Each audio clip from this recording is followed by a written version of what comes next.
ओम नमः शिवाय। प्रिय दर्शकों, 16 जनवरी 2024 को मंगल उदित हो चुके हैं। 5 फरवरी 2024 को मंगल उच्च के हो जाएंगे और उसके 6 दिन बाद अर्थात 11 फरवरी को शनि महाराज अस्त होंगे। बड़ा विचित्र है, अद्भुत ग्रह गोचर है इस जनवरी और फरवरी के बीच में। क्या कुछ बदलाव होने वाला है, पूरा डिटेल में मैं आपको बताऊंगा। लेकिन उससे पहले एक निवेदन है आपसे। पहली बार देख रहे हैं आप मेरा वीडियो, तो पहले पूरा वीडियो सुनिएगा और मेरा एनालिसिस, ज्योतिषीय विश्लेषण आपको सच्चाई के करीब लगे।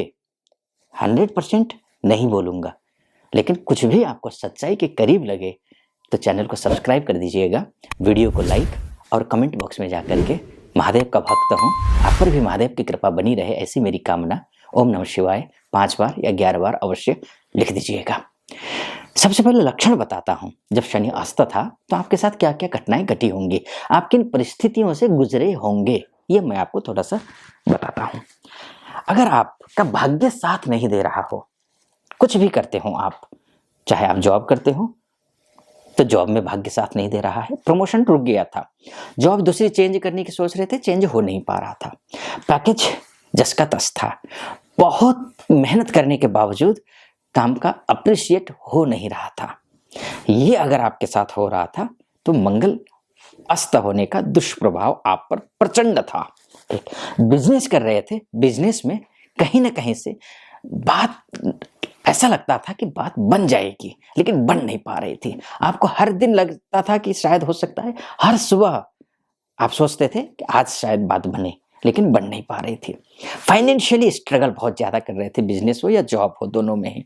एक तो जॉब छूटने की वजह से परेशानी, या फिर जॉब छूटी नहीं है तो पैकेज कम है उसकी वजह से परेशानी, बिजनेस कर रहे हैं तो बिजनेस जो है चल नहीं रहा है, घर का पैसा से सेविंग अकाउंट में से ही पैसा लगा करके बिजनेस चलाना पड़ रहा है, एम्प्लॉय को पैसा देना पड़ रहा है, ये स्थिति आपकी बनी हुई थी। तो समझ लीजिए मंगल अस्त होने का दुष्प्रभाव आप पर जबरदस्त था। आज वैसे भी आपके ऊपर तो शनि की 7.5 भी तो शुरू हुई है ना, तो उसका भी प्रभाव होता है। इसके साथ साथ मंगल अस्त होने का जो प्रभाव होता है, ऋण आपने लिया हुआ है और ऋण के तले दब गए हैं, तो समझ लीजिए ऋण उतार नहीं पा रहे हैं, स्थिति ऐसी आ गई है कि ईएमआई तक नहीं भर पा रहे हैं सही से, प्रेशर बहुत ज्यादा है और अपनी परेशानी किसी को बता भी नहीं पा रहे हैं, तो समझ लीजिए मंगल अस्त होने का दुष्प्रभाव आप पर प्रचंड मात्रा में था। इसके साथ साथ अगर आपके सगे संबंधी, इष्ट मित्र, नाते रिश्तेदार, अपने लोग जिन पर सबसे ज्यादा भरोसा था आपको, वही अब दाएं बाएं हो गए हैं, यानी कि आपका साथ नहीं दे रहे हैं, तो समझ लीजिए आपका मंगल अस्त होने का दुष्प्रभाव प्रचंड था। अब ये सब चीज ठीक होने जा रहा है। कैसे होगा देखिए, सबसे पहले आपका क्या है, मंगल आपका भाग्येश है, और भाग्येश जो मंगल होता है वो भाग्य ही जब अस्त हो, अब क्या करिएगा, भाग्यम फलति सर्वत्र न च विद्या न च पौरुषम।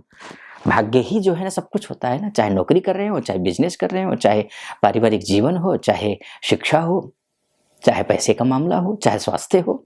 अगर आपका भाग्य आपका साथ नहीं दे रहा है तो कुछ नहीं हो सकता है। सबसे बड़ी कुछ, वैसे तो मुझे आप कुछ कहने की जरूरत ही नहीं है आगे, फिर भी मैं कहूंगा जरूर, क्योंकि भाग्य में आपका जो जिससे आपका सबसे ज्यादा सरोकार है, उस काम को सबसे ज्यादा प्रभावित किया था अस्त होने की वजह से, उसी काम को सबसे ज्यादा आपको प्रभावित करेगा उदय होने की वजह से और उच्च के होने की वजह से। अब प्रभावित कैसे, पहले बुरा प्रभावित कर रहा था, अब अच्छा प्रभावित करेगा, प्रभाव अच्छा डालेगा। तो क्या क्या होगा, नौकरी कर रहे हैं, गुरु की स्थिति अच्छी है, क्योंकि आपकी कुंडली में गुरु देखिए बहुत अच्छी है, भाग्य साथ दे देगा। सूर्य उत्तरायण वैसे ही हो गए हैं, सूर्य उत्तरायण होने का सीधा सा मतलब ये है ऋण से उऋण होने का योग आ गया है, यानी कि कर्ज मुक्त होने का समय आ गया है। इसके बाद नौकरी कर रहे हैं तो प्रमोशन का योग आ गया है। काम अभी तक आप कर रहे थे, काम का श्रेय आपको नहीं मिल पा रहा था, उस काम का श्रेय आपको मिलने का समय आ गया है, उसमें भाग्य साथ देता हुआ दिखाई दे रहा है। अभी तक आपका एनर्जी लेवल डाउन था, बहुत ही गिरा हुआ था, पाताल में रसातल में पहुंचा हुआ था। वो जो पाताल रसातल में पहुंचा हुआ जो आपका जो पराक्रम है, आपका जो साहस है, आपकी जो एनर्जी है, वो रिचार्ज हो रहा है। अब फिर से आप पर प्रचंड मात्रा में आएगा। आप पराक्रमी भी बनेंगे, आप एनर्जेटिक भी बनेंगे, आप साहसी भी बनेंगे। वैसे भी आप मीन राशि वाले हैं, बहुत ही साहसी के साथ साथ में बहुत अच्छे हृदय के भी तो होते हैं, तो आपका हृदय भी पवित्र होगा। लोगों के साथ में रिश्ते अच्छे हो जाएंगे, अपने नाते रिश्तेदार इत्यादियों से, सगे संबंधियों से आपके संबंध अच्छे होंगे। बड़े बुजुर्गों का आशीर्वाद आपको मिलेगा, माता पिता का आशीर्वाद मिलेगा, अपने अपने जिस लेवल के जो लोग हैं छोटे हैं उनकी शुभकामनाएं आपको मिलेगी। ये सारी चीजें तो होंगी। भाग्य आपका साथ दे रहा है। बिजनेस करते हैं, बिजनेस के लिए भी बहुत अच्छी स्थिति बनी हुई है। चाहे कोई सा भी बिजनेस करते हो आप, मैन्युफैक्चरर हो, रिटेलर हो, छोटे उद्यमी हो, बड़े उद्यमी हो, मझौले उद्यमी हो, कोई से भी उद्यमी हो, आपके लिए अच्छा है। चाहे ऑनलाइन का काम करते हो या फिर सेल्स एंड मार्केटिंग का काम करते हो, अपना काम है, या फिर जॉब करते हो, या बैंकिंग सेक्टर से जुड़े हुए हो आप, आपके लिए शुभ समय आ गया है। भाग्य आपका साथ देता हुआ दिखाई दे रहा है। मंगल की एक और खासियत होती है, देखिए मंगल खासकर उन लोगों को विशेष सपोर्ट करता है जो व्यक्ति सुरक्षा विभाग से जुड़े हुए हैं, भूमि से संबंधित जुड़े हुए हैं, जैसे किसान है। किसानों के लिए मंगल का उच्च का होना शुभ है, अच्छा है। प्रॉपर्टी डीलर है, कंस्ट्रक्शन का काम करता है, कोई कर रहे हैं आप, या फिर रियल एस्टेट से सेक्टर से जुड़े हुए हैं आप, या जॉब करते हो, या फिर इन्वेस्ट किया हुआ है आपने, या फिर ट्रांसपोर्ट का काम है आपका, है ना, या फिर कोई मैन्युफैक्चरर है आप, ट्रेडिंग का काम करते हो, बिजनेस करते हो, या जॉब करते हो, आईटी के सेक्टर के हैं, इन सब के लिए ये जो समय है शुभ है, अच्छा है। क्योंकि 5 फरवरी से मंगल जो है उच्च का होगा। जैसे ही मंगल यहाँ जाएगा वैसे भी एकादशस्थ मंगल अत्यंत शुभ होता है। एकादशस्थ मंगल अत्यंत शुभ होता है। यहाँ से सीधा पंचम भाव को देखेगा। लेकिन एक दो बातें सावधानी रखने के लिए मैं जरूर कहूँगा, अपने रिश्तों का ध्यान रखना, पढ़ाई में ओवर कॉन्फिडेंट मत होना। अगर आप कहीं प्लानिंग कर रहे हैं बच्चे की तो शुभ है, अच्छा है। लेकिन आप ऑलरेडी माता पिता बनने वाले हैं तो चलना, उठना, बैठना, सीढ़ियाँ चढ़ना, गाड़ी चलाना, इसमें सावधानी बरतनी पड़ेगी। ये थोड़ा सा आपको ध्यान रखना होगा। और विद्यार्थी वर्ग को, जैसे मैंने कहा, विदेश जाना चाहते हैं, आईलेट्स की तैयारी कर रहे हैं, या फिर यहीं पर यूपीएससी की तैयारी कर रहे हैं, नेट की तैयारी कर रहे हैं, जेआरएफ की तैयारी कर रहे हैं, ऐसे व्यक्तियों के लिए भी ये जो समय है ये शुभ है। विद्यार्थियों के लिए शुभ समय है। उसकी पूरा एनर्जी आप में आएगी तो उसका सदुपयोग आप कर लेना। ये ध्यान, ओवर कॉन्फिडेंट कभी भी नहीं होना है। क्योंकि जब भी कोई ग्रह एकदम से अस्त हो, उदय हुआ, उदय होने के कुछ ही दिनों बाद एकदम से उच्च का हो गया, तो समझ लीजिए किसको अगर अनलिमिटेड पावर मिल जाए तो वो क्या करेगा, वो खुद भी अनलिमिटेड हो जाएगा। तो ये आपके साथ हो सकता है, अनलिमिटेड मत होना। एक तो ये है। दूसरी बात ये है कि यहाँ से जो है सीधा सा देखिए, इस भाव को देखेगा, अपने वाणी पर संयम रखना। वाणी पर बहुत संयम रखने की जरूरत है। सोच समझ करके बात करना, सही शब्दों का प्रयोग करना, शैली को बेहतरीन बनाए रखना। और घर परिवार में खासकर मैं बोलूँगा, घर परिवार में लड़ाई झगड़े चल रहे हों तो आप एक कदम आगे बढ़ाकर प्यार से बात करके देख लीजिए। घर परिवार में बड़े बड़े मुद्दे आपके सुलझ जाएंगे, यूं ही सुलझ जाएंगे। घर परिवार में डिस्ट्रीब्यूट को लेकर के कोई मामला चल रहा हो, पैतृक संपत्ति है, डिस्ट्रीब्यूट चल रहा है, तो समस्या सुलझ सकती है। बड़े से बड़े समस्या, या फिर गले से संबंधित परेशानी है, दांतों में परेशानी है, तो ये जो है ये भी ठीक होता हुआ दिखाई दे रहा है। तो ये सारी चीजें हैं। इसके बाद जाकर के आपका मंगल ऋण से उऋण होने का भी योग दिखाई दे रहा है। ऋण से आपने ऋण लिया हुआ है, ऋण उतारना मुश्किल हो रहा है, तो ऋण उतारते हुए भी आप दिखाई दे रहे हो। ये भी स्थिति अच्छी दिखाई दे रही है। ऋण लेने की सोच रहे हो, बिजनेस लोन लेना चाहते हो या फिर होम लोन लेना चाहते हो, आप बैंक के धक्के खा रहे हो, तो वो अब ज्यादा परेशान होने की जरूरत आपको नहीं है। तो ये स्थिति आपकी दिखाई दे रही है। अर्थात आपका भाग्येश जो है वो अच्छा होने जा रहा है। भाग्येश अच्छा होने जा रहा है। और भाग्य फलति सर्वत्र रच विद्या रच पौरुषम। भाग्य अगर अच्छा होता है सब चीज हासिल हो सकता है, सब कुछ। आप अपने आस पड़ोस में इधर उधर देखते होंगे, आप अगर दुकान आपके है, शोरूम है आपका, अड़ोस पड़ोस में आपसे खराब चीजें हैं लेकिन उनकी अच्छी सेल हो रहा है, आपका नहीं हो पा रहा है, क्योंकि भाग्य अच्छा है उनका।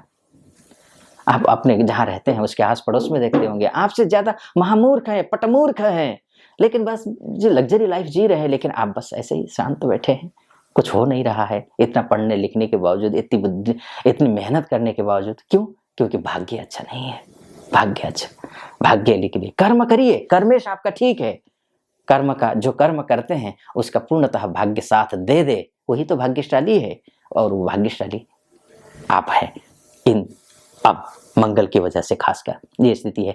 ये एक बात और मैं आपसे कहना चाहूंगा कि मंगल आपकी कुंडली में भाग्येश है। अगर आपके लग्न कुंडली में मतलब date of birth, time of birth और प्लेस ऑफ बर्थ के हिसाब से जो आपकी कुंडली बनती है, उस कुंडली में मंगल अस्त है मानकर चलिए, तो ऐसी स्थिति में मंगल अस्त है, नीच का है, षडबल में कमजोर है, दिग्बल में कमजोर है, कालबल में कमजोर है, दशांश में कमजोर है, त्रिंशांश में, चतुर्थांश में कमजोर है, दुर्भाग्य और भाग्य को देखा जाएगा वहां से। तो इन सब चीज में अगर कमजोर है तो ये समझ कर चलिए, ये मान कर चलिए आप कि आपको जो मैं फलादेश कर रहा हूं वो सटीक आप पर नहीं बैठेगा। 100% सटीकता की कोई गारंटी नहीं है जी, क्योंकि 8 अरब लोगों की दुनिया है। 8 अरब के लोगों की दुनिया में मीन राशि वाले जो व्यक्ति हैं वो 72.5 करोड़ हैं पूरी दुनिया में। तो ऐसी स्थिति में हर एक व्यक्ति के साथ ऐसा ही होगा, इसकी कोई गारंटी नहीं है। आपकी कुंडली आपका डीएनए होता है, और लेकिन आपकी कुंडली में, जन्म कुंडली में मंगल की स्थिति यानी कि भाग्येश की स्थिति अगर अच्छी हो तो 100% जो मैं फलादेश कर रहा हूं वो 100% आप पर सटीक बैठेगा। हाँ, कुछ उपाय भी बताऊंगा, उपाय कर लेना आप। अगर आप डिटेल में जानना चाहते हैं कि नहीं, कई और आचार्यों को भी फॉलो करते होंगे, देखे होंगे, आचार्य जी ने कहा कि अब अच्छा होगा लेकिन नहीं हो रहा है, अच्छा इसका मतलब ये है कि कहीं ना कहीं बड़ी बीमारी है कुंडली में, बड़ी कमी है कुंडली में, कि संघर्ष कर रहे हैं। तो ऐसी स्थिति में आप चाहते हैं कि नहीं, एक बार आचार्य जी से कुंडली डिटेल में दिखाया जाए कि वाकई में परेशानी कहाँ है, कुंडली में कमी क्या है। तो आप ये जो नीचे नंबर होगा उस नंबर पे कॉल कर लीजिए, हमारे प्रतिनिधि से बात कीजिए और मुझसे अपनी कुंडली का विश्लेषण करवाने के लिए गहराई में जा करके तो उनसे अपॉइंटमेंट ले लीजिए हमारे प्रतिनिधि से बात करके, और निर्धारित समय पर मेरी और आपकी बात होगी। अगर नहीं कर सकते हैं ये, तो इस स्थिति में निवेदन है, हनुमान जी की उपासना आपको करनी है, आपको करना ही है। हनुमान जी की उपासना कीजिए, हनुमान चालीसा का पाठ कीजिए, हनुमान जी को चमेली का तेल और सिंदूर का लेप करिए, चमेली का तेल जला करके, चमेली का तेल का दीपक जला करके हनुमान चालीसा का पाठ कीजिए। बहुत सारे उपाय होते हैं करने को, तो ये आप कर सकते हैं। बाकी आप पर प्रभु की कृपा बनी रहे, हनुमान जी महाराज जी की कृपा बनी रहे, ऐसी मेरी शुभकामना। इस वीडियो को ज़्यादा लंबा ना करते हुए इस वीडियो को यहीं पर समाप्त करता हूं मैं। कैसा लगा आपको वीडियो?